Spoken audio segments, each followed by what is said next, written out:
കൊച്ചിയിലെ ഒരു ഏതപ്പെട്ട കടയിൽ ചെന്ന് കയറിയപ്പോൾ അവിടെ കയറി ഒരു ചായയും കുടിച്ചൊരു മസാല ദോശയും കഴിച്ചിറങ്ങാമെന്ന് വിചാരിച്ചു. മസാല ദോശ കഴിക്കുന്ന തന്നെ ചായ കുടിക്കാനായിരുന്നു.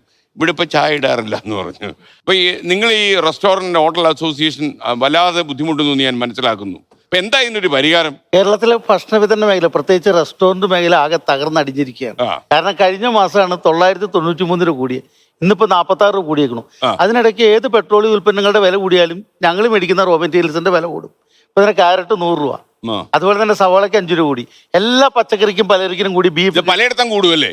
ബീഫ് കിട്ടാനില്ല, ചിക്കന് കൂടുന്നു, ഫിഷിന് ഇരട്ടി വിലയാകുന്നു. അപ്പൊ ഹോട്ടൽ മേഖലയെ സംബന്ധിച്ചോളം മുന്നോട്ട് പോകാൻ പറ്റാത്തൊരു സാഹചര്യമാണ്. പക്ഷെ ഇന്ധനക്ഷാമം എന്ന് പറഞ്ഞു കഴിഞ്ഞാൽ ക്രൂഡ് ഓയിലിന്റെ വില കൂടുമ്പോൾ ഇവിടുത്തെ പെട്രോളിയം ഉൽപ്പന്നങ്ങളുടെ വില കൂടും, ഓട്ടോമാറ്റിക്കാണ്. പക്ഷെ ക്രൂഡ് ഓയിലിന്റെ വില കുറയുമ്പോൾ ഇവിടെ കുറയുന്നില്ലല്ലോ. നമ്മുടെ രാജ്യത്ത് GST വന്നു. GST വന്നപ്പോൾ എന്താ പറഞ്ഞേ?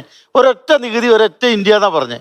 പക്ഷെ എന്തുകൊണ്ടാണ് ഇത്രയും അത്യാവശ്യ വസ്തു നമ്മുടെ ജനസമൂഹത്തെ സംബന്ധിച്ചിടത്തോളം പെട്രോളിയം ഉൽപ്പന്നങ്ങളാണ് ഏറ്റവും ആവശ്യ വസ്തു. പെട്രോളിയം ഉൽപ്പന്നങ്ങളുടെ വില കൂടിയ രാജ്യത്ത് എല്ലാത്തിന്റെ വില കൂടും.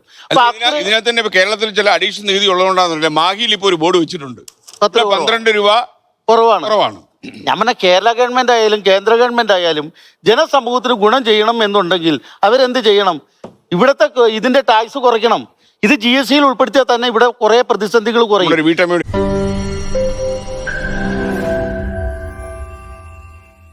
ലോകത്തെവിടെയായാലും ഏത് സമയത്തും 24 വാർത്തകളും ഓഗ്മെന്റഡ് റിയാലിറ്റി പാക്കേജുകളും എക്സ്പ്ലെയിനറുകളും വിശദമായി കാണാൻ ഞങ്ങളുടെ YouTube ചാനൽ നിങ്ങൾക്ക് സബ്സ്ക്രൈബ് ചെയ്യാം.